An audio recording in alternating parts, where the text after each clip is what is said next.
Bada bing, bada boo. During the Olympics, if you ever watch the equestrian games, you're looking at a lot of science inside the horse. The horses are the science. They are fine-tuned like cars. I mean, they're basically Formula One cars, but alive and breathing, and that's, horsepower. They are genetically tested. They're bred to make sure that they are well-bred, that they're well-fit for the games that they're entering. One lab testing that you can get done on a horse is for the speed gene. It's a very specific gene. If a horse has this specific gene, they are going to be more predisposed to develop what they call the fast twitch muscles. They're perfect for the sprint, but they're not going to be endurance horses. So the genes of a horse can even tell you if a horse is going to be predisposed to liking dirt or turf, which is very important. The lab says some clients will even have their horses tested as soon as they're born. Then they can just map out a plan for all of their individual horses, which trainer they're going to go see, which type of sport they're going to specialize in. And there's a lot of specialties. There's a lot of different ways you can look at a horse. I mean, obviously, I'm not just talking from like an ophthalmology standpoint. Let's start with English writing. You have dressage, often called horse ballet. It's how a rider is able to guide their horse through a complex movement performance. It's an Olympic sport. It's all about the grace, the control of the horse. If you are me and you are uncultured and you watch this on TV during the Olympics, it looks like the horse... We did, didn't we? Yes, it's doing like a little dalliance, like a little dance, like a little tippy toe dance. That's what it looks like. The horse is galloping in place. It looks like it's just skipping in place, which, side note, when they skip in place, the horse appears motionless at certain points, but that is exerting an enormous amount of energy on the horse because trotting in place defies the laws of motion for a horse. Interesting. It actually is like physically very difficult. They're probably sweating from trotting in place. And I'm just like, look at him. Look at the tippy toes. That's what it is. These horses have to train for like a minimum of 8 to 12 years to do the tippy toe dance. Wow. That's dressage. Then you head into show jumping. That's where the horses and the riders, they have to clear a course of obstacles. They look like fences without knocking them down. It's about speed. It's about clearing the rounds, although most of them look incredibly graceful, I will say. But with any equestrian event, there has to be a lot of trust and relationship established between the horse and the rider. Show jumping, with that being said, so elegant, so graceful, so beautiful. I could never do that. If you've never seen it, I'm just going to give you a visual in your head for the audio listeners. You know when you have the dog competitions and you have the dog like jumping through the obstacle courses? It's like that, but you're on the Australian Shepherd's back. But also, your outfit is great. It looks good. It looks artistic. I'm uncultured. It's the only way I can describe it. The third of the English disciplines is called eventing, where you do dressage, show jumping, cross country. Cross country is essentially American Ninja Warrior, but on a horse. You go through like a full outdoor obstacle course. You've got logs in ditches of water. You've got water features that complicate the horse, and horses get spooked very easily. So you have to make sure that they don't get spooked, and you get penalized for refusals. That's when the horse is like, yeah, I'm not going to do that. You get penalized for that. You get penalized for falling, obviously. Or, interestingly, you get penalized for going too fast or too slow. I didn't know that was a thing, but you have to be in the sweet spot of allotted time. You actually get penalized if you're faster than that allotted time. Every second faster than that little sweet spot time, you have a penalty. Why is that? I think that they're also trying to prevent reckless, dangerous acts on a horse. By going too fast, and it's about like the agility and the consistent speed instead of just like bursts of sprinting through. So they're looking for a lot of different things. These sports, how much of that is the horse doing the sport versus the person on top of the horse? Both. So there are really, really good riders, but the horses, that's why horse juice for reproduction is one of the most expensive liquids in the world. If you have a really well-bred stallion, if you have a really well-bred show horse, their specimen to procreate other horses can be very expensive to purchase. So it's all about the horse lineage and also the rider. Yeah. It's a mixture of both. I mean, I don't know. It's hard to say, but I think the Western ones are a little bit more fun. So the Western riding disciplines and competitions, you've got reining. This is about the athletic prowess of the horse. So it's dressage, but kind of more rodeo level. I mean, it's all about how a horse can do a series of patterns, sliding stops, spins, flying lead changes. One Redditor says it primarily focused on moving your horse with very little hand movements. The focus is on using your seat and your legs almost exclusively to control this horse. And the energy is different. It appears that it's taking place inside like a dirt pit in a stadium. And I love horses. I think they're so majestic. I have an irrational fear of sustaining a brain injury on a horse. But other than that, I feel like they're smarter than me.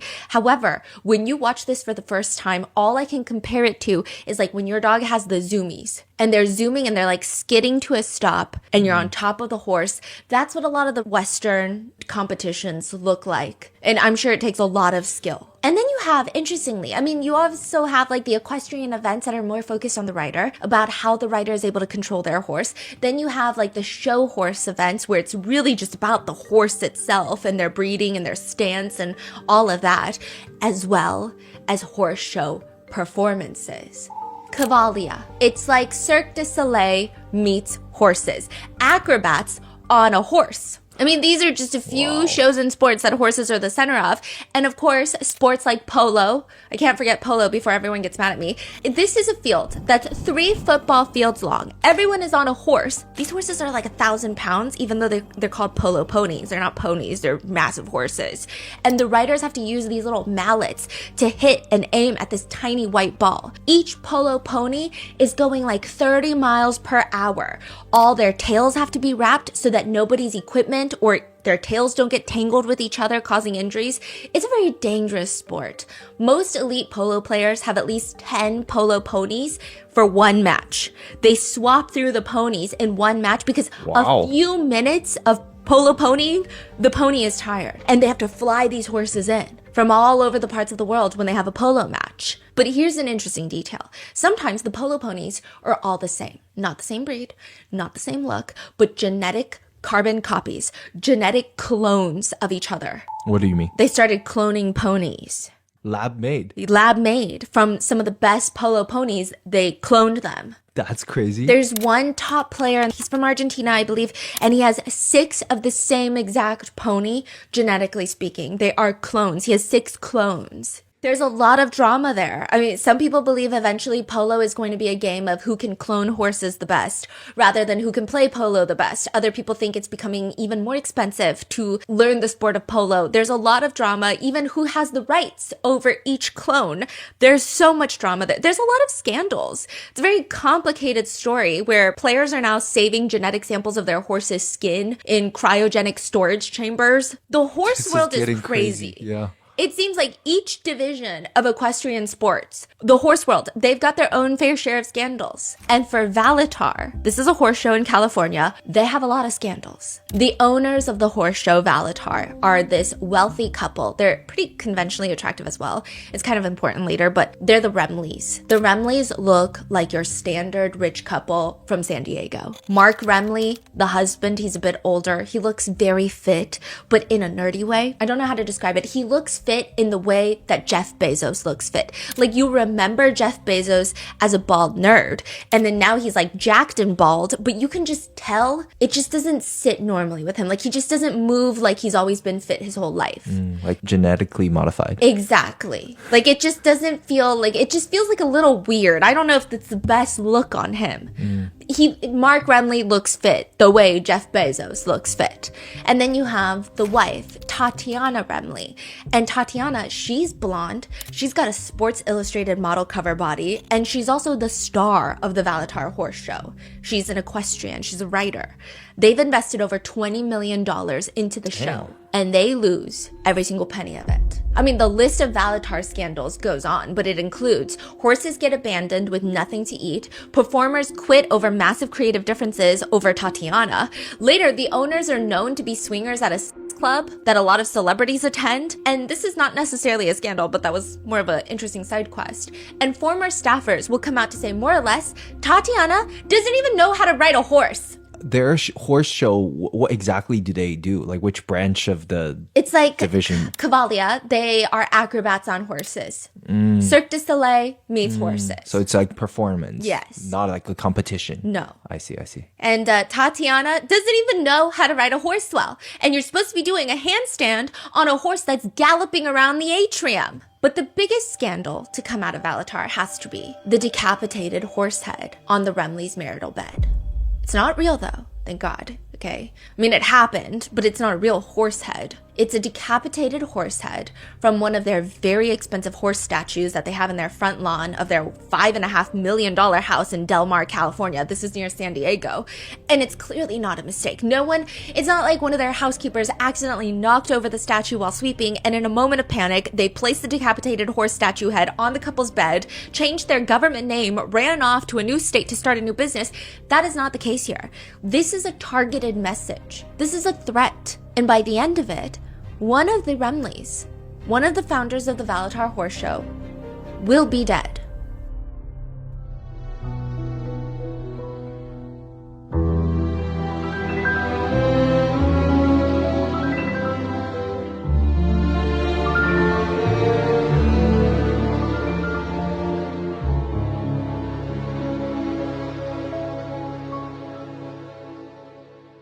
We would like to thank today's sponsors who made it possible for Rotten Mango to support the National Immigration Law Coalition.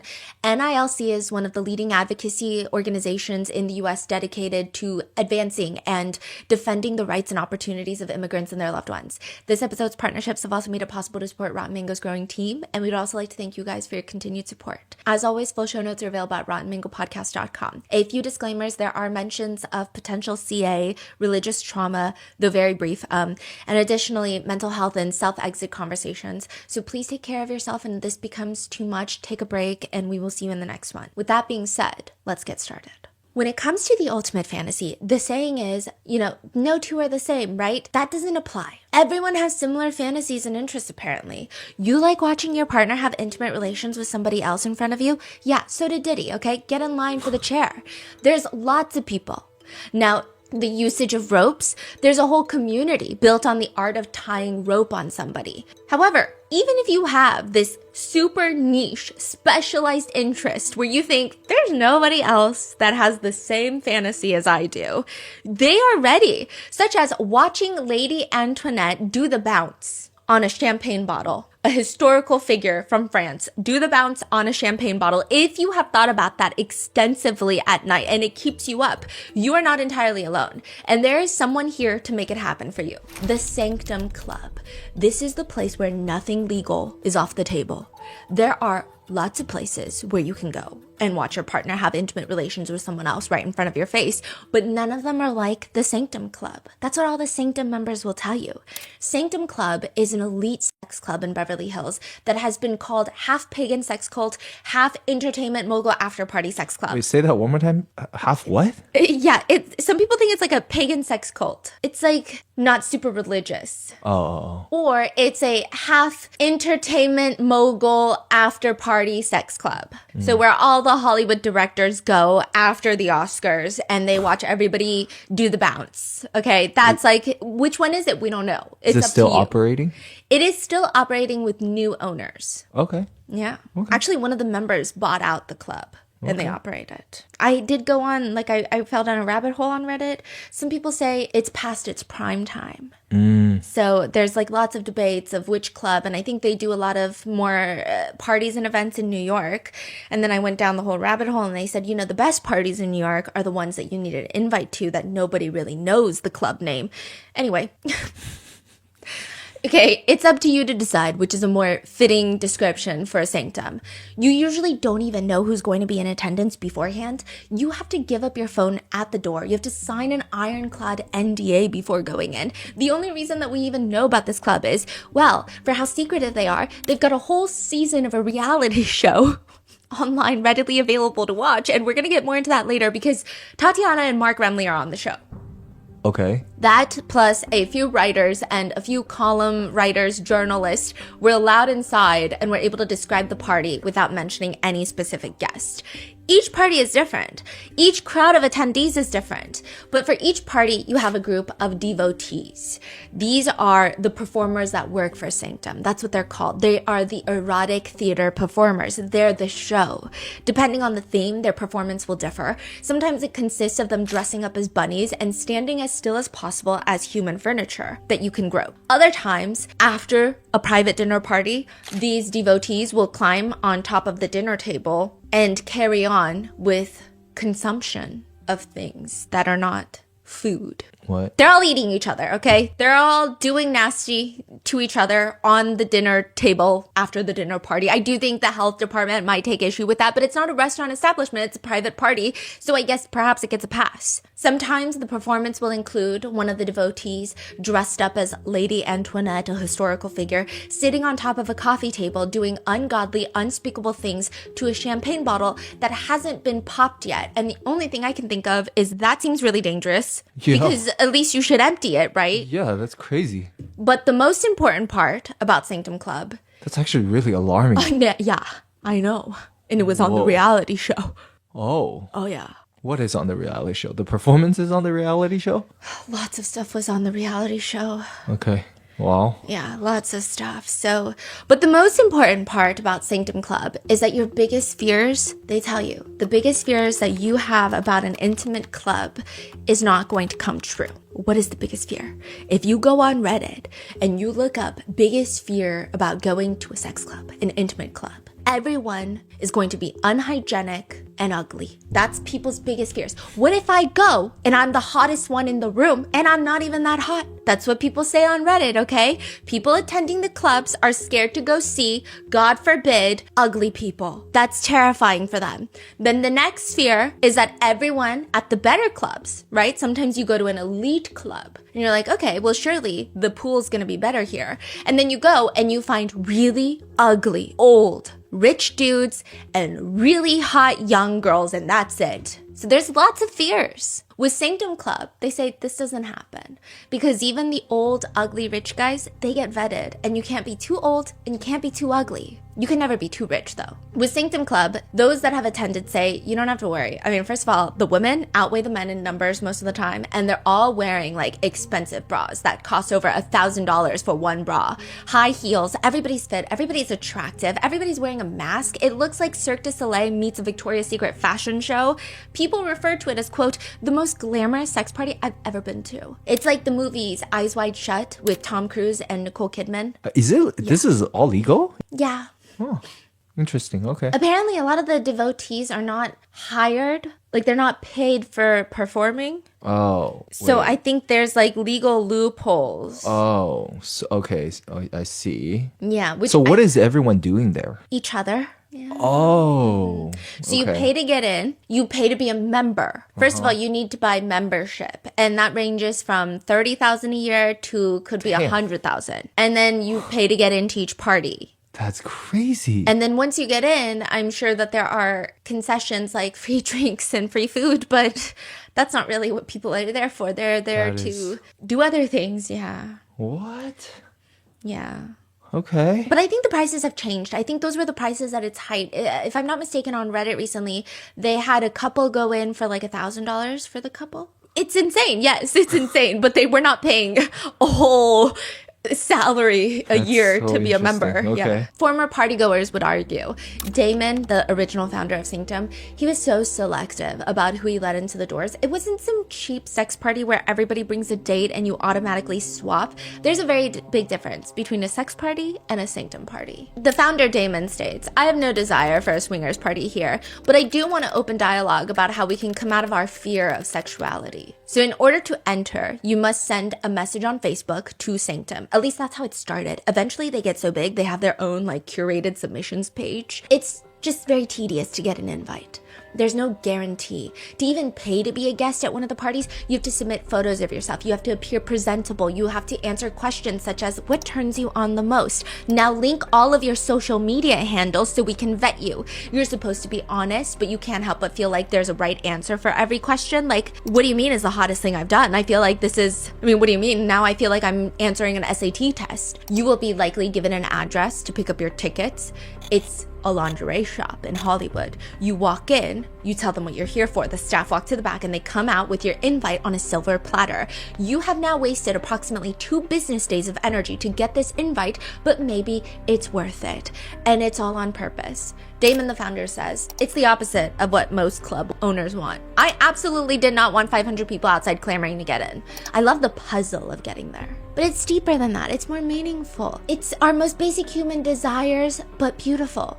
The owner calls it, quote, spiritual and erotic utopia, where people of like minds and desires can have as much intimate deeds and romance as humanly possible in as many different ways as the imagination can invent. One former performer at the club says about the founder, he is like the modern day sex Jesus. I kind of feel like he sacrificed himself for the greater good of creating a culture for people that was needed, especially in a city like Los Angeles. I think that's why they call it like half pagan sex club, so.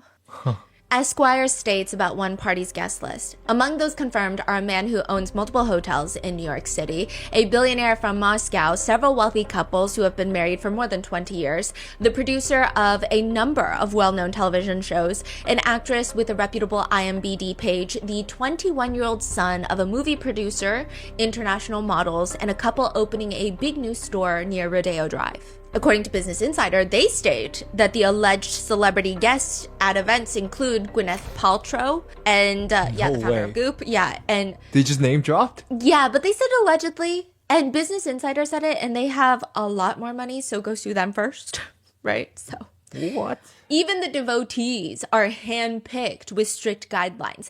It's not just about being physically hot. One woman was picked on the spot because, quote, one woman said to me, I want to perform at Sanctum. And then I want to become a politician and then get outed in a sex scandal so that I can point out the hypocrisy in society. And they said, you're in. How do we know this? They just told the story? Okay. They do private masquerades, erotic parties, erotic theater. And some of it is very, like, it's not just eyes wide shut. You know how everyone was talking about the Rothschilds parties where they hunt people, where they have like the animal masks on? They kind of recreate those. So you'll have very hot women with giant horse heads, very realistic ones that are not hot and not fun. They look very real. And then they'll have, like, Marie Antoinette was doing the deed with her horse, but that horse was a woman who dressed up as a horse with a very realistic horse head. Yeah. Sometimes it's elephant heads, and they'll try to stick elephant trunks in places where they probably shouldn't be stuck. They used to do a monthly masquerade in New York, and people will fly in from all over the world for these masquerades. Damon, the club owner, says that every Sanctum member has to pass an application process, run background checks. Basic memberships start at $30,000 a year, and they have Dominus members, which is $100,000 a year, and they will tailor bespoke erotic requests for you. And just because you have money doesn't mean you can become a top tier member. They only offer that level of membership to 20 people worldwide. And one of the main reasons that we actually know about Sanctum Club on a larger scale is because the founder took to Instagram previously to write, Hunter was a member of Sanctum, and I canceled his membership after one party because he was a scumbag. Who's Hunter? Who? Hunter Biden? Which Sanctum's former founder, this is after he sold Sanctum. He went online and said Hunter Biden was a former member. Allegedly, this is what he said, not what I said, so don't sue me. That is what? Yeah. Wow. He says the only reason that he would go against his own former club's rules of not outing a member is, quote, posting what I did on my Instagram about Hunter Biden was me letting people know what type of behavior that he exhibited was something that upset me. I knew the consequences could be me not being part of Sanctum anymore, but I was willing to take that risk. Sanctum was bought out by a former member at this point, and they released a prompt statement. Sanctum is a private members club, and they prioritize safety and privacy of our esteemed members above all. Consequently, we neither confirm nor deny the identities of our attendees. Furthermore, we uphold a strict code of conduct, and any infringement leads to a lifetime ban. Please note that Mr. Lawner's membership has been revoked effective immediately. The previous owner? Yes, the founder. When was this? Like, when was it bought out? A few years ago. Really? Yeah. This is recent? I'm assuming there are many of these clubs that exists then, right? Yes. I mean, there's one in New York that's very famous on TikTok. It's called The Box. It's very different. So Sanctum is different in the sense of like, it's an elite club where everyone is free to explore.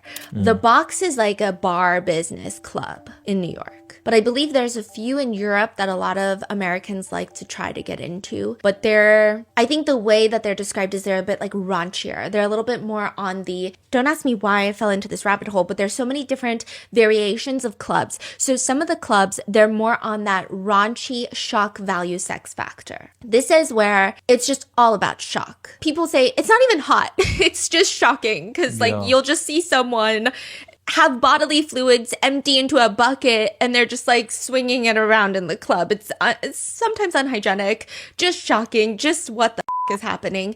And then you have maybe the clubs that are more sexually inclined but more artistic, maybe more so like a burlesque club. And then you have like the super hot clubs like strip clubs. And then you have sex clubs, which are different because you're free to have intimate relations in the establishment or at the party venue. They'll even have beds usually and different types of furniture. And it's set up so that you're encouraged to join in the activity. Most of these clubs in New York, like these public establishments when you're of age, they're not encouraging you to do anything. In fact, you could probably get arrested. Okay. It's just like, that's the entertainment. That's the show.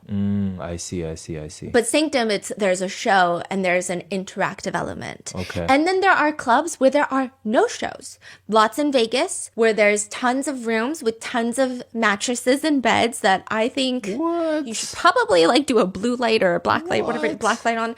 And they're like swingers clubs. So there's no show, but lots of like-minded people gather and they will do things with each other. So it's like Sanctum without the show. Right. Okay. I see. That makes sense. So there's like lots of different variations. Yep. And there are an alarming amount of girls on Reddit that were invited to one of these establishments by their boyfriend. And they were not specified on which kind of establishment that they were invited to because they all thought they were going to be like The Box in New York. And then they end up in like a Las Vegas swingers club. So just be very careful. That's alarming. Yeah. And there's also lots of Reddit posts of people who have gone to different establishments and had fantastic times, phenomenal times, best times of their lives. Some people write about how it saved their marriage, which I don't know, right? But there are also people who say, just beware of something that no one tells you about. There will be very specific smells that you will never be able to unsmell. No matter how high-end a place is, no matter how hygienic a place is, when you have that many people and you have that many bodily fluids and you have that many activities taking place in a closed space, there will be smells and you will get a whiff of that smell and you will never forget it. In a bad way. Yeah. Oh, God. Even one of the journalists that went to the Sanctum Club, one of the parties, says everything was so high-end, so beautiful. Every woman felt like a supermodel. Everybody was hot. Even the guys were hot, and they're all dressed to the nines with these fancy masks. It's a masquerade party. But then they went into the bathroom to fix their lipstick, and someone had just taken a number 2 because money can't buy your way out of digestive issues. So it was very smelly in that one bathroom. That's all they said. Okay, but that's a different thing. Yeah, that's a very different story. Just like a bathroom smell, yeah. But there's just scents involved in everywhere. That's what they say. But Sanctum has had its own share of lots of scandals. There was a former member of Sanctum that left, and they accused Sanctum of admitting a performer who had an active STD. That became a whole scandal. But the worst scandal to come out of Sanctum Club, the worst thing, I don't even think you could call it a scandal, is when one member of the Sanctum Club tried to have another member killed. Cavalia is what you would consider an equestrian fantasy. This is the horse show. This is completely unrelated to Sanctum Club. Cavalia, it's Cirque du Soleil meets the horse shows. It's like a blend of horseback riding and doing flips. And it's so much about the horses. The performance is built around the idea that the horses are the main show. Humans are the side plots. So you see this stage and it's enormous. There's water tanks that they have to fill to look like a beach almost. And the horses are galloping through the sand and the water. And there's acrobats flying in the air. There's tight ropes. There's acrobats doing handstands on the horses as they're galloping. One performance, dangerous, one of the most dangerous performances really of Cavalia, includes a rider standing with one foot on one horse, another foot on the other horse, while the horses weave patterns and jump obstacles. There's very little margin for error. And, you have to know a horse really well. These types of performers say you have to be able to see when a horse's ear flicks just a little bit. Because even like a little ear flick of the horse, maybe they're getting spooked by something. Maybe they're agitated. Maybe something is uncomfortable in their hoof, like their little hoof. During its peak, Cavalia was bringing in $40 million a year, but they have since filed for bankruptcy, citing that they are close to $30 million in debt. But that was, that's recent in this year. A few years ago, they were at its peak. That's when Tatiana and Mark Remley decide that they're going to take Cavalia down. They want to compete with Cavalia and make their own horse show, but better and probably hotter. Tatiana, with her blonde hair slightly covering her face, she tells a local reporter in San Diego who's reporting on this, there's like this massive red tent, and they find out it's called Valitar, the new horse show that's coming into business soon. She says, when I was around 14, I went to a Russian Kazakh circus. It's different than your regular circuses in the US. It's just stunning. A lot of amazing riding with a rider going under the horse, under the belly at a, fast gallop, just edge of your seat suspension, just intensity. And it hit me. It was just this desire started going into me to want to create a show that's different from anything that's ever been created. I'm so excited. This is my dream come true, and I want to bring this magic to the lives of everyone that will allow me to bring it to them. A lot of people love horses and can't have them, and so by coming here, they live this dream, and they can touch them and come close to them and see them and experience the magic. What year was this? This was early. This was I believe they closed down in 2019. How long did they run it for? Like a few years? 2 shows, 4 shows. Oh, okay. Yeah. Oh, wow. Yeah. It was in production for a really long time, but actively in business, and you could go watch their horse show, 4 shows. Okay. The opus of Valitar lies in this gargantuan red tent in the middle of Del Mar, California. It looks like a giant red circus tent for a state fair, but massively bigger. There are also 4 small tents connected to the big one. Collectively, under this tent, it's 45,000 square feet. Damn. It's a huge tent. That's bigger than a neighborhood suburban shopping center fit inside of this giant red weatherproof tent held up by this massive steel structure. The tent alone costs over $2.1 million. The plan is this. Mark Remley is a tech entrepreneur. We like some of his software. What the does he know about horses? Nothing. Mark Remley knows nothing about horses. The husband. Yeah. Tatiana, the wife, Tatiana Remley, has been riding horses ever since she was a kid. But is she an equestrian? Is she the best horse rider? Probably not. You say he's a tech founder? Is he really loaded, like a billionaire? No, he's worth about $30 million. He's not a billionaire. His tech corporation was Signal Corp, unrelated to Signal messaging app, but they were a defense contractor. Oh, I see. Yeah. I guess we don't like some of his software. But anyway, Tatiana has been riding horses ever since she was a kid. And she thinks, I got it. I'm going to do Valitar. I'm going to plan the show. We're going to fly in all of these writers, all of these directors, producers, performers from all over the country and be a part of this exciting mission. You want to see someone do a headstand on a moving horse? You got to come to Valitar. Or you could go to Cavalia, that's 20 minutes away, but no, come to Valitar. It's better, it's newer, and Tatiana is going to be the face of it. There are billboards put up all over Southern California and randomly in seemingly bizarre places in the West Coast where Valitar is not even present, like Seattle. We'll get there. The billboard shows these 2 edited stallions, black stallions with their manes in the air. And they're facing in opposite directions. And then Tatiana is in the middle holding a stick. It kind of looks like an AI-generated medieval times type of poster or like a strip club billboard. That's what most people describe it as. The marketing feels a bit seductive. I don't know if this is a family-friendly horse show. I don't know what this is, really. But after bringing in a team of producers, directors, they put together this choreographed performance that's ready to go. They have to get housing for all the performers. They have to feed the horses, insurance, a parking lot, administrative work, HR. They got to spend over $20 million on this project. But once they launch in November, they have this whole plan. November and December, they're going to have 45 shows in 2 months. The launch party, the most important night for everybody. The launch party is what sets the tone for the rest of the performances. If I go to a launch party, I'm expecting it to be the vision, the essence of the entire company's mission in one night of good food and hopefully a free drink or two because networking is incredibly awkward. Tatiana, I don't know what's happening here. She's holding a belt in one hand. The rest of the belt is tied around her husband Mark's neck and she's leading him around like a dog. I don't even think you lead a horse around like that, so I didn't understand the marketing vision. But the whole launch party, she's just like walking him around like a dog. Okay, so he's supposed to be like a horse that she's like walking around? Is that what it is? I don't even think they thought that far. I don't even think it's cohesive marketing. I think that's just what they're into. And everyone was just confused by what's going on. Okay. And there are just full forums about lessons that you are not prepared for until you start your own business. And then you just kind of learn it the shitty way. Like the cheapest client is the most expensive client. I don't know what that means, but a lot of business owners were sounding off in the comments like, exactly. The cheapest client? Is the most expensive client. That makes sense. Okay. I guess your cheapest client is going to cost you the most money or whatever, yeah, right? Okay. But when you start a business with horses, probably the biggest alarming red flag you'll learn as a business owner is when the horses start going missing. Something is very wrong. One producer of the show Valitar, let's call her Emma, she invested over $25,000 of her own money into Valitar. She moved here with her horses. And after 2 performances, Valitar had 2 performances, opening night and the second performance.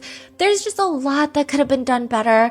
They gather all the performers, producers, directors, all the staff in the massive tent. Maybe not the horses. And I imagine there's this very uplifting, motivating, but realistic conversation of like, let's take a few days off. Let's get some rest. Let's recoup. We did good, but we can do better. You know, let's think about all the ways that we can fix these little things. You know, we had one customer who said this, another person did this. Obviously, this was a big, massive failure because we had a line of complaints like this. The shows themselves weren't necessarily horrendous, but the turnout was a lot slower than expected. Way slower. A lot of empty seats. I mean, it just made it an uncomfortable opening night. But also, there were just awkward moments in the show they can fix. Nevertheless, everybody gets a few days off, except Emma. She comes back because she's got to feed the horses. The horses don't know what an off day is. They need to eat. And when she goes to the stables, a good chunk of the horses are gone. They're missing. And they're all the Remley couple's personal horses. It's weird, but Tatiana is always doing weird things. Emma doesn't even think anything of it. She leaves and then comes back that night to check up on the horses again. And pretty much all the Remley horses are gone. Okay. And so she's asking around, and one of the other staffers, who's not really part of the performance, but maybe more so keeping the grounds, they're like, oh yeah, the Remley said something about how they were going to do a photo shoot, so they took all the horses for the photo shoot.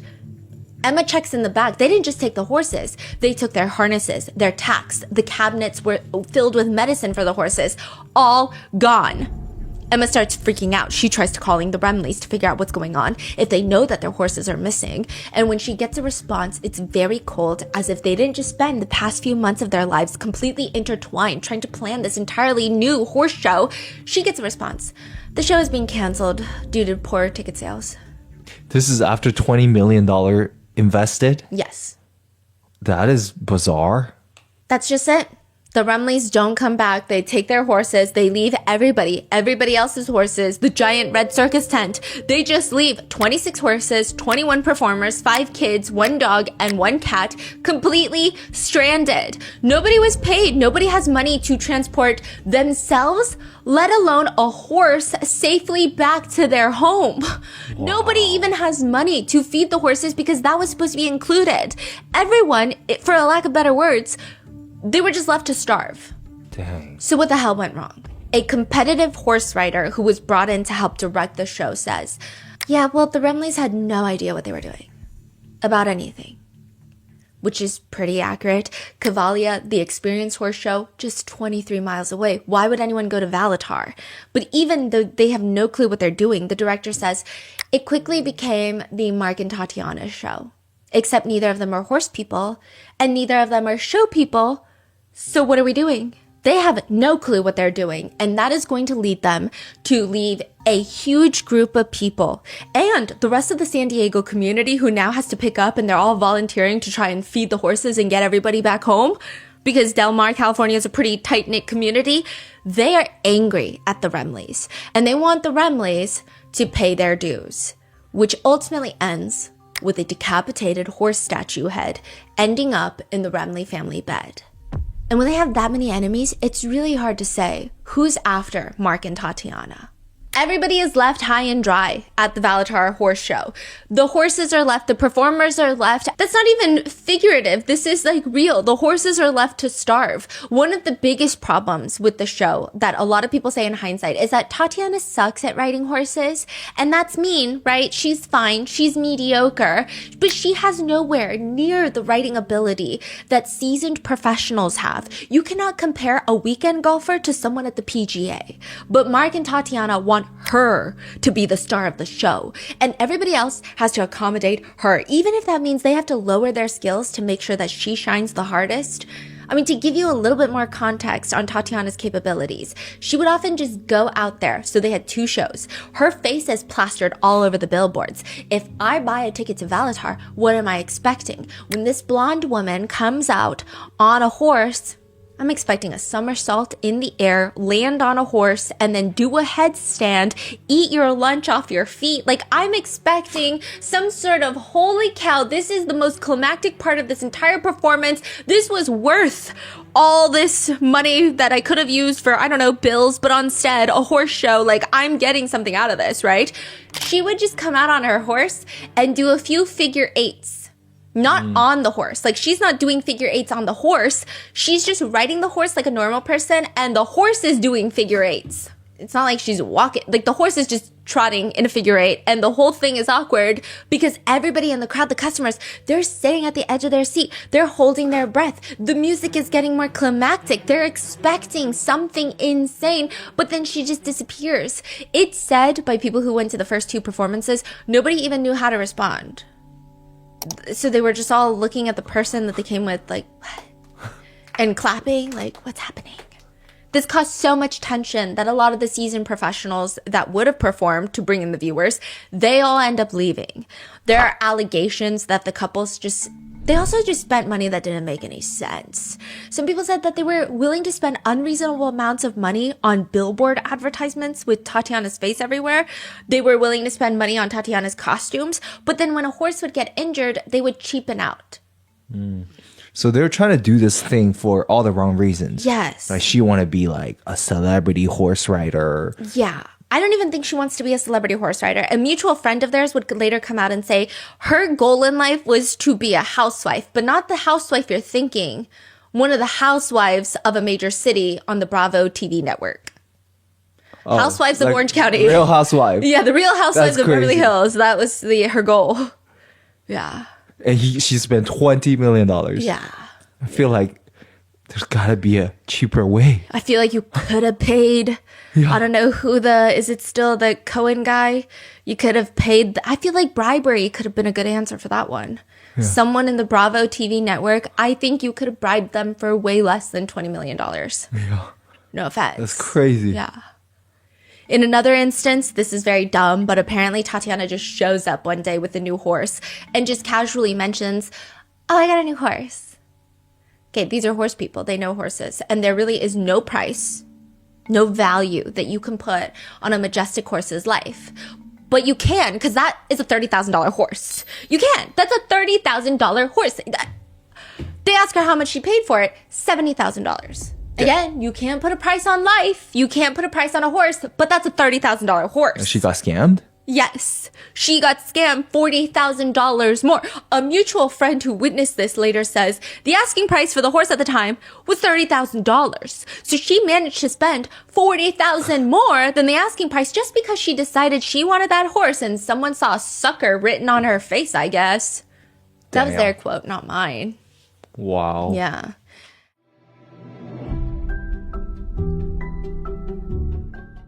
Let's be real, starting something new is It's not just hard. It is terrifying. And when you're launching a business, that fear, I think, gets amplified about 1,000 times. You're putting yourself out there, you're investing your time and money, and you hope that people are going to believe in what you believe and what you're building. And that's exactly why having a partner like Shopify makes all the difference. Shopify is the commerce platform behind millions of businesses around the world and 10% of all e-commerce in the US. This includes iconic brands like Aloe Yoga, Rare Beauty, Chamberlain Coffee. When my husband and I opened Grandpa Mingo's art studio selling his grandfather's limited edition paintings, some of our favorite Shopify features were the ones that we didn't even know that we needed.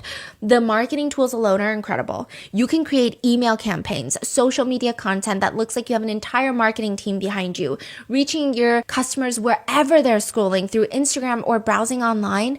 It is time to turn those what ifs into sales with Shopify today. Sign up for your $1 per month trial today at shopify.com/rotten. Go to shopify.com/rotten. That's shopify.com/rotten.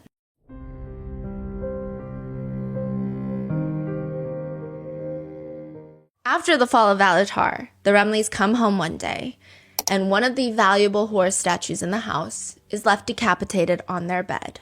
Like I said, it's a threat. At this point, Mark and Tatiana, they have a lot of enemies, a lot of people who hate them. So someone broke into their house? One of the... Yes, forced their way in.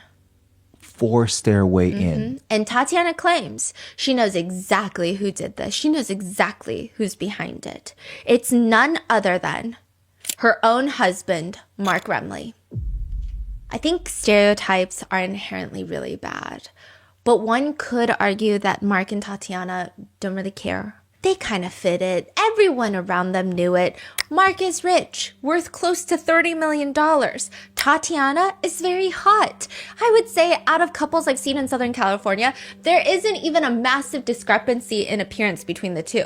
Both of them are conventionally attractive. They seemed like they would hit it off. How old are they? He's probably like in his 50s. She's probably in her 30s at this point. Oh, yeah. Okay. To 40s. 40s? Yeah. Okay. They meet at a Starbucks, a chance meeting. Mark falls in love, marries Tatiana, moves her into his $5.5 million house, and now they're on a reality show called Naked Sanctum. It's all about the Sanctum sex club. It's a whole season, a documentary following the founder, Damon. He goes around and it shows him preparing for these sexual erotic events while his entire family life falls apart. It's like riveting and depressing at the same time. The minute things start getting hot, if you will, in the documentary, it cuts to him being like, yeah, so my daughters won't talk to me anymore because they're getting bullied at school because someone found out about my job on Instagram, and yeah, they're bullying them. And I'm like, oh, that's not the right time to put that part in. And then it cuts to him having like a 3-person intimate party with 2 young girls women of age in his bedroom. And then it's just like a monologue. It cuts to him sitting there being like, I miss my ex-wife. What? I think she was my soulmate, but she left me because I chose this life and she didn't. And then it just like cuts to like moaning noises, Marie Antoinette with a champagne bottle. And then it cuts to him being like, I'm actually really lonely. So I'm like, okay, What? I don't know how to feel. Damon is a very Was this interesting like guy. Yeah. on like a main, like a network or on TV? I think you can watch it on streaming platforms right now. And there's a lot. Damon is a very interesting guy. He says he has a lot of knowledge of the human intimate experience now just from running Sanctum. He says, you know, a lot of husbands, they bring their wives, and watching their wives interact and have intense intimate relations with another person in front of them is hot. Basically, he's talking about cucks. He says the guys I've talked to directly about it say they get turned on seeing their partner turned on. They genuinely don't have jealousy or fear. They know that the woman's coming home with them. They know that. They're not worried, and they really like to see their partner get pleasure from somebody else. That just turns them on. Also, of course, they're with another woman, so they have freedom too. So I'm like, okay, maybe they're swingers. Even for a couple that don't do anything, you know, a guy sees other guys hitting on his wife and he's like, oh yeah, I forgot my wife is hot. I forgot how hot she is. Or like, you know, the same thing in the other direction. It was healthy for a lot of people. You know, a lot of people told me it saved their marriage. But obviously, it's not just a great therapeutic experience for married couples. He mentions one time there was this very famous actress who came into an open room just having intense intimate relations with her husband and another guy. And he says, I could tell she was on too much Xanax or something. And it was like it was not good. We had to break it up. because it seemed like she was not in her right mind. Which I believe now that he's left Sanctum, if you're interested in following his life ever, he owns a restaurant bar on Sunset Boulevard in LA called Puzzle. It's kind of like Sanctum. There's dancers, but it's a dinner and you can't have full-blown intimate relations. But one review from someone, I don't think they realized the environment they were getting into. The review reads, "We went to Puzzle last weekend for my birthday. We went to the restaurant and the lady who was attending to us, first of all, was clueless. It was a tiny place, barely 10 tables. Music was no good. The singers were singing and dancing literally on top of our heads. The dancing lady did nothing but take off her clothes with the music and stayed almost naked the whole time. I was confused." Yeah. But in the reality show that aired a few years back, there's a very specific couple on there. A couple shows up under the pseudonyms of Vladimir and his wife, Ilyana. But they get invited to this exclusive, so Damon is holding a private dinner at his house in the Hollywood Hills, I believe very close to the Playboy Mansion, which would also make it very close to Sean Diddy Combs' house. Here we are again, right? But they will eat, they will watch each other eat, and they will eat... and they will eat other things and watch each other eat other things and then repeat. And not all the steps are obviously involving food. But Vladimir and his wife are seated at the table. These are pseudonyms. It's not Vladimir and Ilyana. It's Mark Remley and Tatiana Remley just sitting there in the flesh, okay? Mark Remley says, "What Damon has created here is an opportunity for people to open their minds." Tatiana is just staring lovingly at her husband as if he just discovered quantum physics. She's like nodding, and then she chimes in, "I'm all about pushing limits, and we're going to follow Sanctum, and we're going to go where it goes, and just pursue it, and enjoy it, and life, and pursue ourselves, and our love, and our romance, and our sexuality." And I had zero clue what that meant. And once most of the meal is over with, all prepared by this personal chef that had a Michelin star restaurant, I believe, a violinist walks down the steps of the mansion. And in walk two girls wearing bunny masks, and they're naked. One has the word touch written on her chest. The other one has eat me written on her chest. So it's very like, the directions are pretty clear. They're climbing onto the table. They just start making out before heading into the final act where they're just both like laying on the dinner table doing things. The violinist later says, they're showing all of this in the show? You don't, like, you see lots of nudity, but you don't see explicit, but like you see where the placement of body parts are. Right, you infer. Right, okay. Obviously, you know, the violinist is standing there and she says, "I was just trying to focus on playing the violin really well," which obviously takes a little bit of focus. And then it just like cuts to her playing the violin and her eyes are just staring at the two girls on the dinner table. And I'm like, what am I watching? Then another girl comes in with a maid costume with a cake. The two original girls, somehow there's like giant carrots put inside the cake. They take out the carrots. You know what they do with carrots. And then they're like, there's icing everywhere. And then at one point, Tatiana gets up on the table and starts eating a bunny meal. Like with one of the girls, you were saying? Yes, and Mark Remley is just admiring his wife visually and physically, and the camera is like behind her and he's like lifting up her skirt. I don't know. And then she finally gets up and she jokes, "I think I look guilty." And he says, "You do. The proof is on your mouth," because she has icing on her mouth now. Then it just cuts to them sitting together outside, and Mark Remley says, "The entertainment is bar none." And Tatiana looks really serious, as if she is witnessing a profound, enlightening moment. "Beautiful." She's like interjecting, "Beautiful." He says, "The quality of the performers, you know, the sexuality that they exude, it just gets you off. It gets you going. It really does."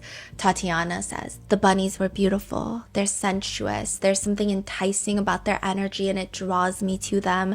I cannot stop myself, like all the taboos of this world. Everything just dissolves in their energy." And then it cuts to one of the bunnies coming over to hug Tatiana, and Mark is just watching as they just start getting unclothed, and we see Tatiana unclothed, and they just start doing a lot of things. And Mark Remley tells the viewers, you know, sex is probably the biggest part of our lives. Yes. Tatiana's gonna say yes. Sex is the center of our universe and everything we derive around it, and it revolves around it.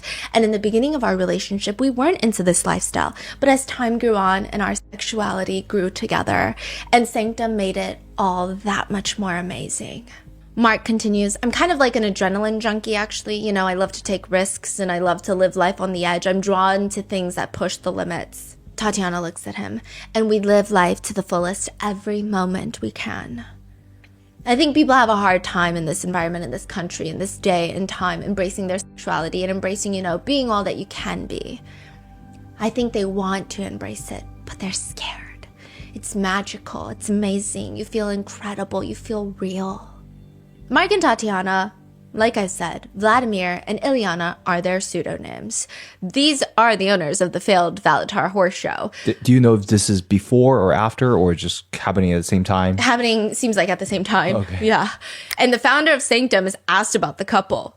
Because, you know, he saw them and then, you know, they make news later. And he says they seem to be really happy with what was going on. They seemed really happy with each other and really excited about the experience. I mean, they seemed really into it. It's just that the wife, Tatiana, didn't really seem like an authentic character to me. She seemed a little bit fake. You know, I've been doing this a while and I've been dealing with people like this a long time, and I have a pretty good sense of character at this point. There was something off about her, for sure, but I don't think he saw it. I think he was in love with her. I think he really cared for her. Whatever she was pulling, I don't think he was aware of it. So he's just saying, like, the way she's describing, like, it was beautiful, it was magical. So unfortunately, I couldn't really find the exact episode that they were featured in. So just to be thorough, I watched the whole season, even though they showed up in like episode 3. I don't know why I did that, but I thought they would show up again. I don't know. But all the other very wealthy couples that go on there, they're very blunt about the experience. They're like, yeah, it's hot. Like, it's hot. We do it. It gets us going. And then we're hotter to each other and we like it. It's hot. But then when you see Tatiana, it's very like ethereal and spiritual. And it's like this moment. Yeah. When all the other couples are like, I just like looking at hot people do hot things, and it makes my husband and wife hotter to me. That was about it.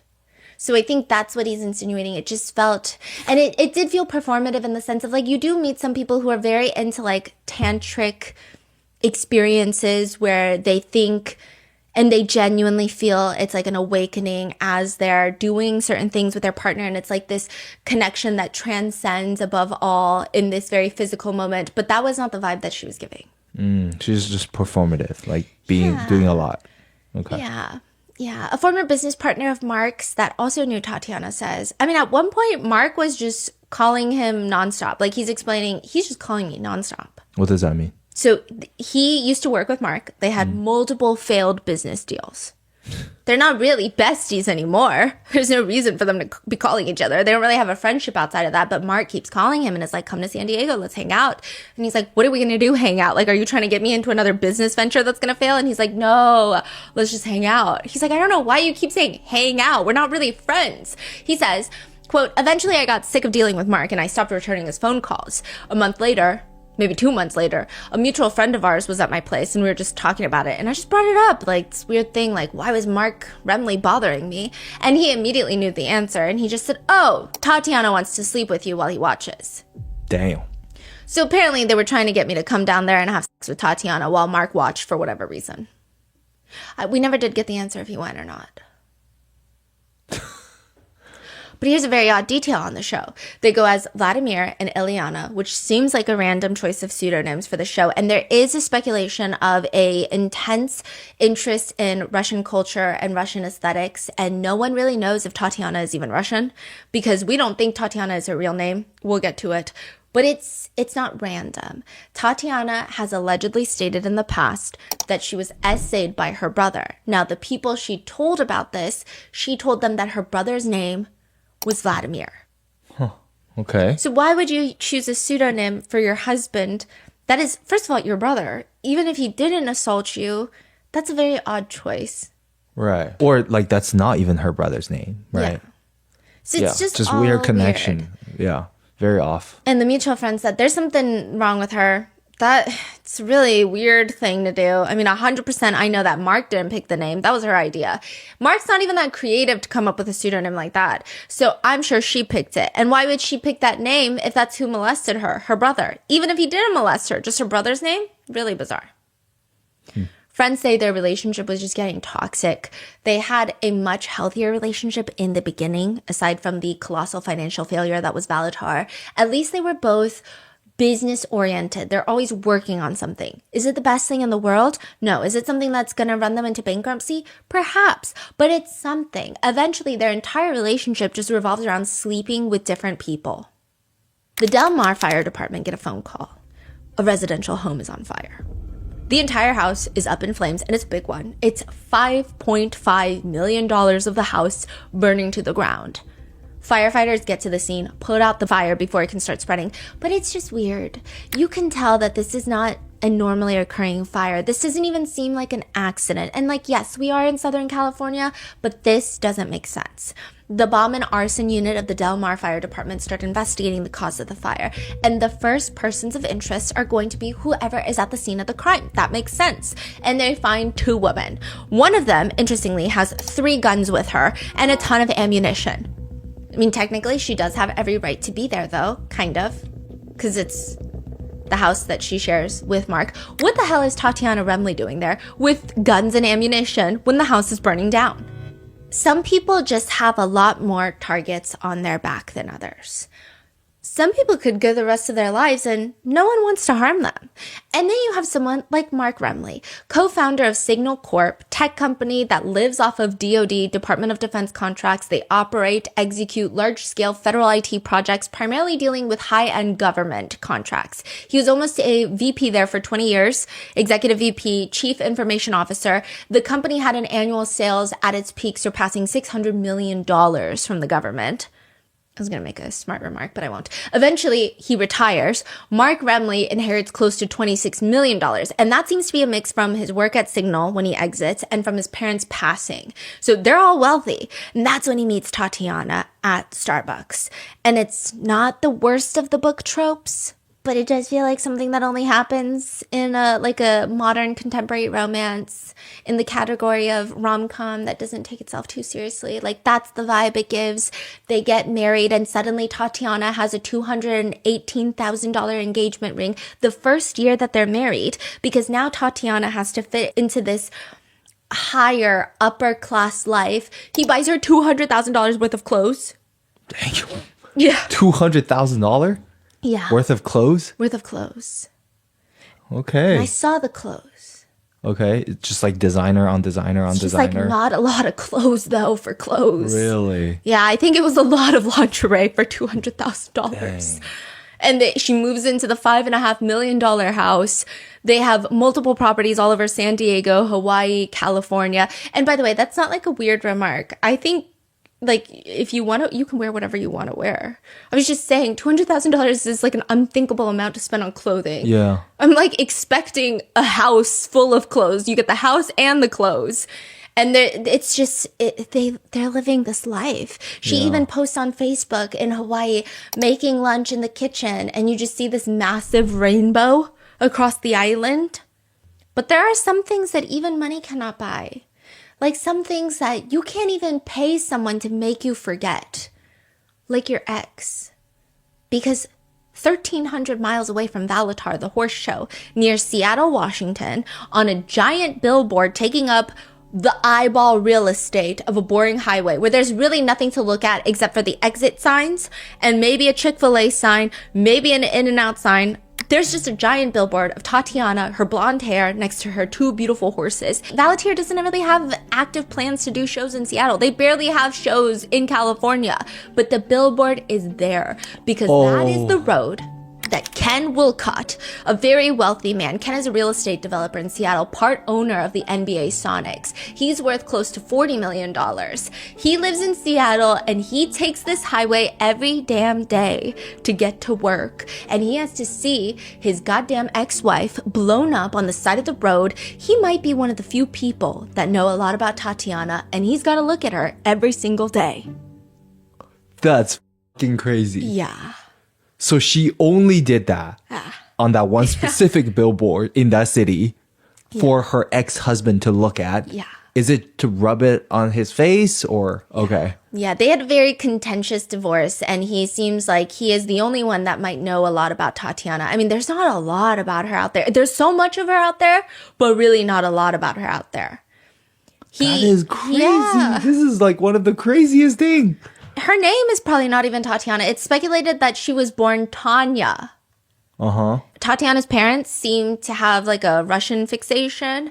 Tatiana perhaps leaned into it. It seems like maybe they had some Russian heritage in their family line. I don't know. Her parents are just from Bend, Oregon. Tatiana was born in Phoenix, Arizona, and it's speculated she was Tanya. They never really went to Russia. They never grew up in Russia. Not saying that you have to grow up in Russia to be part of the Russian culture or to celebrate your Russian ancestry. It's just her parents are Vera and Brian, and she just leans into the Russian aesthetic really hard. And then she starts leaning out. I think that's where it gets interesting. Leaning out as like her look or? Her look, the obsessions that she has. So when she was very into the Russian aesthetic, it was all about how you can be an equestrian in like the Russian way. So every different country has their own style of horse riding. So Russia has a very specific type, and they like specific horses that fit that aesthetic. And you have like the long blowing blonde hair, and then you wear like very swaying fabrics. It's like a very specific look. And then you have like the country girl horse, which is like you've got the tight jeans, you've got the boots, you've got the cowboy hat, also beautiful, but it's like a very different aesthetic. Yeah. So she just kind of picks and chooses, and some people speculate she picks and chooses depending on what she thinks the guy that she is dating will like. I see. So if the guy is like, I love me a cowgirl, she will be a cowgirl. If the guy is like, I love like that Eastern European... Yeah. You know, but I will say a mutual friend does say something very interesting. They say Tatiana is perhaps a persona that she made up, and maybe it came from childhood trauma. And she just like needs a character that she would become that wasn't tortured. I don't know, but I don't think any of it is real. So that's what the friend says about Tatiana being a character that she plays. Ken Wolcott, Tatiana's ex-husband, says her childhood was really rough. She grew up near Bend, Oregon, but in the rural area. She didn't have any social interactions really with anybody growing up. It sounds like her parents might have been involved in a religious group that might border the loosely defined word of a cult. She wasn't allowed to have traditional medicine or medical care. It's believed that her family fully rejected all forms of any life-saving medicines, any discomfort-alleviating medicines. The way Ken Wolcott saw it and the way he later describes it is he thinks a lot of Tatiana's emotional disruption comes from the fact that she was essentially held captive for 10 years by her parents. They didn't allow her to have any friends. She wasn't even enrolled in school after the 4th grade. Impressively, she got her GED, but it was just a rough life. Before marrying Ken Wolcott, Tatiana had a daughter with a separate guy. She marries Ken, has a son with him, and they are married for a total of 11 months. And short does not mean simple because their divorce is very, very messy. Ken alleges that Tatiana misused his finances. More specifically, he gave Tatiana a card to use to purchase clothes. She would buy the clothes with his credit card and then return the clothes and then ask for cash for the return instead of for returning it back to the card. Which I feel like that's impressive. And I feel like as a husband, you should support that because why are you okay with her spending the money on clothes unless she's spending the cash on something else? I don't know. You would think that a millionaire would be impressed by her financial ability to think ahead. But no, he's very upset. He also accused Tatiana of being inattentive to their son who was born with extra support needs. And that's when they separate. He says that he wasn't going to send her $9,000 a month to care for their son because she's using it fully on herself. She's not using it on their son. So he wants full custody of the son and he wants to stop paying her child support. He also just overall disagrees with the way that she's living her life. So ultimately, he ends up with full custody. But this is where things get interesting, and I think this is where lots of people have sympathy for Tatiana. All the guys in her life still like her to some degree because he continues paying child support even though he has full custody out of his own volition. It's not because the judge orders him to. Okay. So just keep this in mind. Okay. But some of Tatiana's friends say that she had a strong pattern of going after wealthy guys and then depending on them for her financial needs. But she also seems to have an energy that they seem to love. According to friends, the relationship between Mark and Tatiana Remley is interesting. Technically, on paper, Mark is the one with the power. He's got the substantial resources. But friends say he's like a dog, like a little puppy dog. He's obsessed with Tatiana. Whatever she wants, he's doing it, no questions asked. Mark seems so obsessed with Tatiana, even to the point where he still loves her no matter if they fail at their businesses, lose $20 million, if she frivolously spends money purchasing billboards for her ex-husband, if she goes to intimate parties and has intimate relations with other people in front of him, and even when she tries to have him killed. August 2nd, 2023. There is another chance encounter at Starbucks. Or at least that's what it feels like. It's a very casual meeting. A guy sitting on the patio with an iced drink. He's wearing a tank top and shorts. It's August, it's hot. And then you have a woman sitting there. At one point, he leans in, says something to the woman before getting up and walking into the Starbucks and entering the restroom. She leans back in her chair, waiting for him, and that is when 4 San Diego police officers pull up in 2 separate vehicles. Tatiana Remley, you are under arrest for trying to hire an undercover officer to kill your husband for $2 million.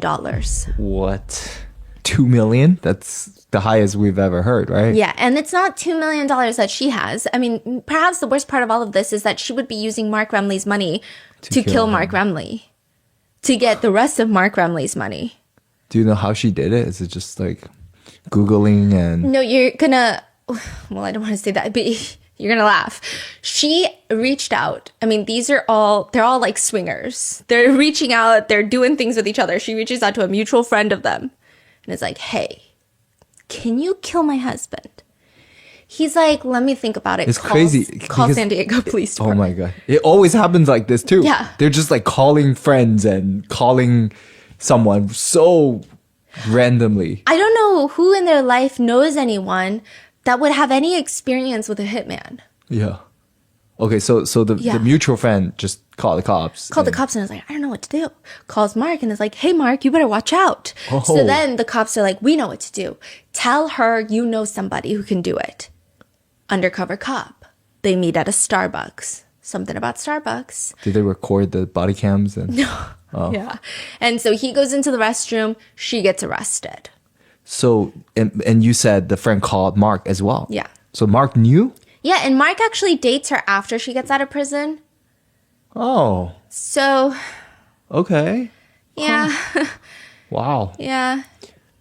Now, how did we get here? How did she go from everything that they're doing to like all of a sudden attempt murder? Like, oh yeah, let me tell you. There is a saying that if you want to live a financially stable life, you don't date someone who treats money like water. Because no matter how much you cup your hands, if you try to keep water in your hands, the money's going out. You're not going to be able to cup it.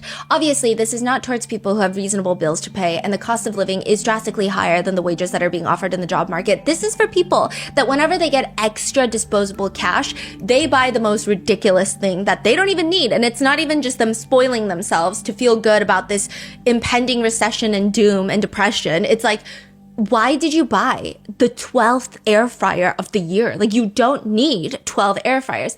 Those are the types of people that it's going to be very difficult to live a financially responsible life. And that might be Tatiana. And Mark acted like he had unlimited water. After the $20 million fail that was Valitar, they open up Rhythm and Power, a cycling studio, like Soul Cycle. After a year of being open, suddenly members get an email that they're going to have random improvements done in the store. So the store is going to close down. They recheck the website, everything is shut down. They go to the store. The studio had a staff of 5 people, and the full year that they were open, they only made $51,000. Then one day, Tatiana wakes up and she spontaneously decides that she's going to be the head of a women's polo team, which cost Mark $500,000 to get the whole team together. They have to buy horses. They have to invest in the team marketing, team shirts, team name, LLC rights. Yeah. And then, they enter the San Diego Polo Club, and a few minutes into their very first match, Tatiana falls off the horse, breaks her arm, and quits polo. Wow. A mutual friend describes their relationship as he did whatever she did, whatever she said. Didn't matter if it was a good idea, bad idea, made no difference. I mean, he got drug around by her doing what she wanted with no real say in it. He just threw money at whatever it is she wanted to do. He was her dog. People also say that Tatiana has always been, quote, a control freak. She likes to push boundaries, push limits. She's an instigator. And her biggest aspirations were to be the real housewife of insert major city. That was her dream. And so after all of these business things, Mark Remley files for bankruptcy. And by the end of all of these failed business ventures, they decide that they are going to end their very tumultuous marriage. They are going to get a divorce. Mark Remley files for bankruptcy. They file for the divorce. And then Tatiana decides, I actually think I'm just going to kill him instead. What's up? Where's that come from? She was not getting enough financial support from him. And I think if he died, perhaps she thought there was still money left that would go to her. You think it was a money motivation? Yes, because even in the divorce filings, her lawyer complains about how she was living off of $50,000 a month. That's her allowance when they were married. And he's cutting it down to $12,000 to $15,000 a month, which is just like an unreasonable amount. Wow. So according to the divorce documents, Mark Remley had invested, he still has, I think this is like after the bankruptcy. I don't even know how this works, right? But he still had a portfolio worth about $8.6 million, a bank account with $400,000, and multiple multi-million-dollar properties, vehicles, jewelry, all amounting to be $8.2 million. And so with that, the shit-slinging divorce begins. Tatiana claims Mark was not only verbally and physically abusive, that he allegedly put a gun up to her head in front of another employee, and another time he chased her around the house with a knife. According to Tatiana's divorce filings, he stole property from her, he destroyed her property, he's mentally unstable, and after the massive financial colossal failure that was Valitar, he had a meltdown and he discharged one of his guns inside of their house. And he has cut her off financially, which seems to be like the most contentious point. Tatiana's attorney argues the wife is experiencing extreme financial strain. She is unable to maintain her realistic monthly expenses of just $12,000, much less than what she was accustomed to at $50,000. She has no income and does not have the same access to funds and assets that the respondent does. In the divorce, Tatiana is demanding $15,000 a month in spousal support and the use of the Del Mar home, the $5.5 million home, 2 trucks, a horse trailer, an ATV, and a few of their pets, including some parrots and some goats. She's like, this is what I want in the divorce. But this is what's weird. That's the house that burned down. It's not like fully burned down, but it's pretty wrecked. Why does she want that Del Mar house? So the fire happened... I'm confusing with the time. Yes. Okay. So all of their business failures happen. Yep. And then the fire happens. And then she very quickly is like, I'm going to hire someone to kill him. And Wait, all of this. Where's the gun and the ammos and all that came from? The girl with the gun and ammos. Oh, yes. Okay. So all their failures happen. They decide that they're going to file for divorce. Then the house fire happens. Tatiana is there with a bunch of guns and ammunition. And now the fire department is investigating it for arson. And then she gets arrested for trying to hire a hit on her husband that they are in the process of divorcing right now. Right. When the fire department came to the house, they got rid of the fire. What do you mean? Like she's standing in the house holding a gun? She had them in her possession. And so it gets tricky later, but she does get arrested for this fire later. They don't arrest her that day. They arrest her way later. They're just investigating what's going on. And then in their record, it's indicating that, she was in the house and she has possession of these firearms. I see. And then they don't do anything about it. They just continue investigating. Now, the San Diego Police Department arrests her first for trying to hire a hit on her husband that she's in the middle of getting a divorce from. So all of this is happening. But the most disturbing allegation in the divorce comes out where Tatiana claims throughout their marriage, there has been lots of heinous things that Mark has done to her. But one of the most heinous is that Mark coordinated with his friend. Mark's friend breaks into the house, forces their way into the house, holds Tatiana at gunpoint and essays her while Mark is watching, and then cuts the head off of their horse statue and throws it on the bed. This is an accusation that comes out during the divorce proceedings. And so she's saying that horse head statue, that was Mark's doing because he called his friend to come essay me while he just laughed. He laughed and he watched, and then they cut my horse statue's head off and then put it in the bed like a threat from the movie Godfather, because there's like a scene, but I think it was a real horse head. I mean, a prop for the movie, but like supposed to be real. Again, another mutual friend of theirs does believe that this incident did take place, where someone did force their way into the house and essayed Tatiana. But he says, quote, I think she's the one who orchestrated it, not him. That was totally her. She was always the one trying to get people to do things with her.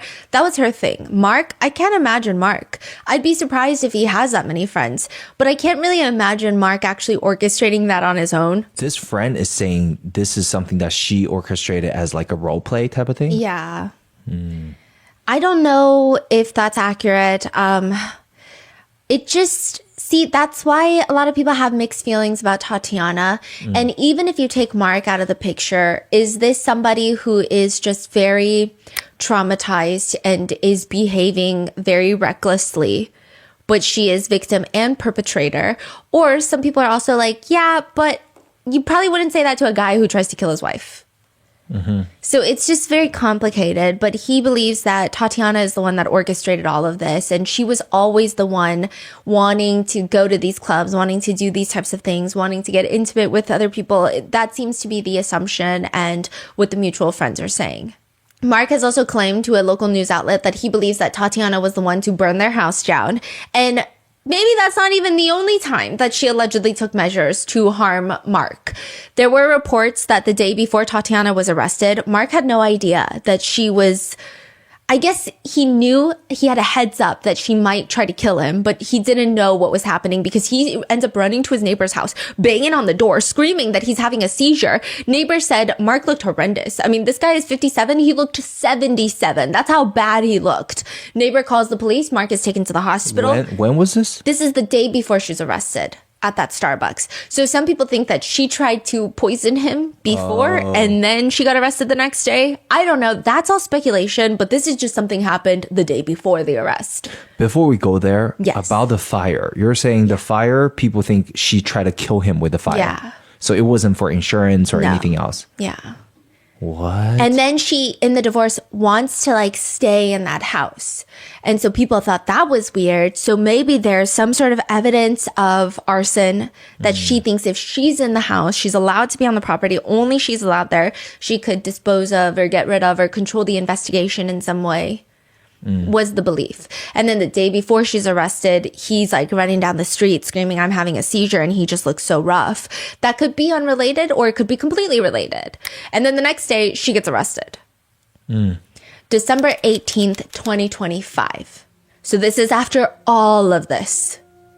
This is a few months ago. Yeah, this is after their divorce is finalized. This is after she gets out of prison for trying to kill her husband. Yeah, we're going to get into how much time she served. In the middle of San Diego's Little Italy neighborhood, outside of a bar, Tatiana Remley, who served her jail time for trying to get Mark killed, she's a free woman. And she is laying on the curb now with a gunshot wound to her head. She's dead. 2 years before her death, she had pled guilty to solicitation to commit murder and a firearm charge. She was initially facing 9 years in prison for the little Starbucks meetup and trying to kill Mark. However, she's ultimately sentenced to 4 years in prison, but she only ends up serving 1 year before being released. She gets out after 1 year, and when she gets out, she dates Mark here and there, starts dating other guys, and there are a few changes in her life. She kind of starts leaning more into that country girl scene, and she starts posting really intense things on Facebook about how life is about what you make it, and quote, maturity is when you have the power to destroy someone who did you wrong, but you just breathe, walk away, and let life take care of them. Which some people think maybe there was a lot of trauma that she endured in previous relationships. Like, it just, no one really can understand what happened.